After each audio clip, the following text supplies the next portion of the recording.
देखिए, कांग्रेस पार्टी ने रोजगार देना शुरू कर दिया है। रोजगार का मतलब है रोजगार। अब का रिजल्ट निकले हैं, जो हमारे युवा जिन्होंने सबॉर्डिनेट सिलेक्शन बोर्ड में एग्ज़ाम दिया है, उनका मैंने कोई 15-20 दिन पहले और कल भी मैंने रिव्यू लिया। अभी सोचा था कि इसने कि वाइल्ड लाइफ का जो पोंग का डैम है उस एरिए को कम कर दिया जाएगा जहां आपकी कश्ती तक नहीं चलने दी जाती थी।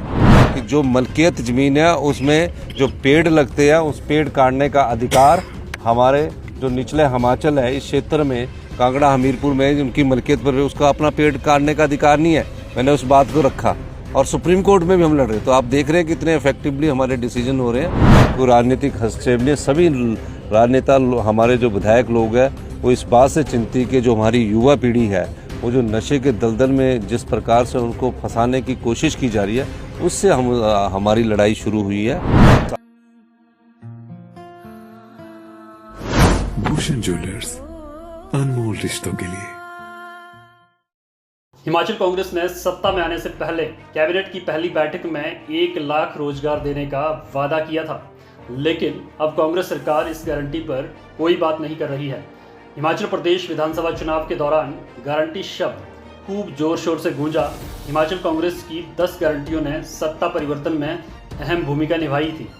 यूँ तो सत्ता पर काबिज होने के बाद कांग्रेस सरकार हर गारंटी पर काम करने की बात कर रही है, लेकिन फिलहाल ऐसा होता हुआ नजर नहीं आ रहा है। हिमाचल कांग्रेस की 10 गारंटियों में चौथे नंबर की जो गारंटी थी वो थी युवाओं को 5 लाख रोजगार देने की। चुनाव प्रचार के दौरान कांग्रेस महासचिव प्रियंका गांधी ने तो पहली ही कैबिनेट में 1 लाख रोजगार देने की बात कही थी। अब प्रदेश में पहली कैबिनेट तो जनवरी महीने में ही हो गई थी, लेकिन 1 लाख रोजगार की कोई बात नहीं की गई। हालांकि रोजगार सृजन के लिए सरकार ने कैबिनेट सब कमेटी का गठन जरूर किया था। कांग्रेस ने 5 साल में 5 लाख रोजगार देने का वादा किया था, लेकिन अब हिमाचल कांग्रेस के नेता अपने इस वादे से पीछे हटते हुए नजर आ रहे हैं। प्रदेश की सत्ता पर काबिज होने के बाद अब कांग्रेस पार्टी 5 साल में 1 लाख रोजगार देने की बात कर रही है। हालांकि ये 1 लाख रोजगार देना भी सरकार के लिए किसी चुनौती से कम नहीं रहने वाला है। हिमाचल प्रदेश के ज़्यादातर विभागों में आज भी कर्मचारियों की भारी कमी देखने को मिलती है। बावजूद इसके सरकार भर्तियां नहीं करवा रही।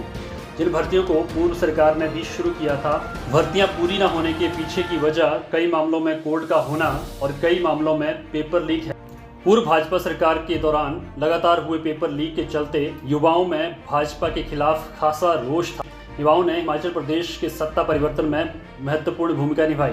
कांग्रेस पर युवाओं ने विश्वास जताते हुए प्रदेश में बड़ा फेरबदल करते हुए सत्ता परिवर्तन किया। युवाओं को उम्मीद थी कि सत्ता बदलने के साथ उनके दिन भी बदलेंगे, लेकिन क्या ऐसा हुआ? पहली कैबिनेट में 1 लाख सरकारी रोजगार की बात तो दूर, सरकार पुरानी भर्तियों को भी पूरा कराने में नाकाम नजर आ रही है। ऐसे में सवाल यह है कि क्या सत्ता पर काबिज होने के बाद कांग्रेस युवाओं के साथ वादा खिलाफी कर रही है? युवाओं की उम्मीद पर खरा न उतरने का खामियाजा भाजपा ने सत्ता गंवाकर भुगत लिया। अब लोकसभा चुनाव में 1 साल से भी कम का समय रह गया है।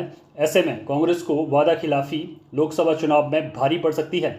युवाओं का तर्क है कि जब सरकारी नौकरियों में लगे कर्मियों के लिए सरकार ने ओल्ड पेंशन स्कीम बहाली कर अपना वादा पूरा किया, तो आखिर युवाओं से किया वादा पूरा क्यों नहीं हो रहा? जानकारों की माने तो कांग्रेस को अपनी 10 गारंटियों को पूरा न करने का खामियाजा लोकसभा चुनाव में भुगतना पड़ सकता है।